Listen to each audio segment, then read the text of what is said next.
These are the new tulips, or do you say this makes a lot of sense and it's only going higher? Well, this was expected because Bitcoin right now has a lot of momentum, both from a psychology point of view and technically speaking, as well as the other cryptocurrencies. But we should stay away from just talking about valuations, because what this new pop, all it does, it gives you a new headline in the newspaper. So it does create some visibility and marketing. But what we really should focus on more than the price itself is the fact that this is about a new parallel financial system that is in the works.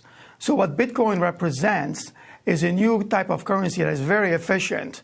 And we have to think about what that means and what the technology behind it is really enabling in terms of new financial products for this new system. William, you've heard the likes of Jamie Dimon or even Prince Al-Walid before he got put in the Ritz as part of that arrest, talk about it as a fraud, talk about it as the next Enron. When you think about the downsides to a Bitcoin, one of the things that you don't hear people talk about the way they did even a year ago is the ability for it to be, quote unquote, forked. This idea that potentially the rules of the game and the chain itself could change.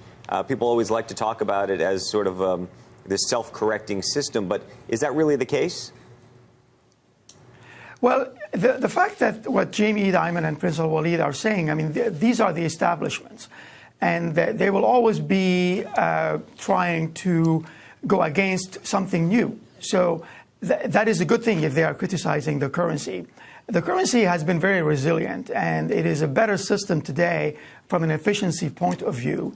And it is getting traction from big companies. It is getting traction from funds, even the banks. I would say that the banks need Bitcoin more than Bitcoin or cryptocurrency needs the bank. But I think the question is, when you hear the banks say and what you hear government officials say is, look, there is no Federal Reserve, if you will, of Bitcoin. And what I'm trying to understand is, you know, we talk about how it can be mined, how limited a number of new Bitcoins there really are going to be in the world. But my question to you is, from a technological perspective, could that change?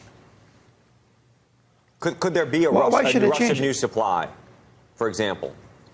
Well, there have been issues with forking. There's been issues with forking of all sorts of different cryptocurrencies. That's okay. This is normal. It's not a bad thing. Right now, Bitcoin is half of all of the cryptocurrencies.